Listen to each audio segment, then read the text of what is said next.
लोमड़ी और कौवा। एक लोमड़ी 2 दिन से भूखी थी। इसे कहीं भी खाने को कुछ ना मिला था। वो शहर के करीब आ गई। अचानक क्या देखती है कि एक दरख्त पर एक कौवा बैठा है। उस कौवे के मुंह में एक साबुत रोटी है। लोमड़ी के मुंह में पानी भर आया। उसने एक तरकीब सोची। वो कौवे की तारीफ करने लगी। भाई कौवे, तुम कितने खूबसूरत हो।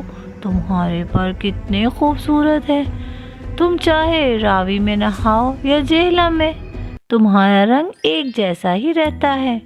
सचमुच तुम परिंदों के राजा हो। तुम्हारा गाना बहुत मीठा है, बांसुरी से भी मीठा। दिल तुम्हारा गाना सुनने को तरस रहा है। ज़रा गाना गाकर सुनाओ। कौवे ने इतनी तारीफ सुनी, वो फूलकर कुप्पा हो गया।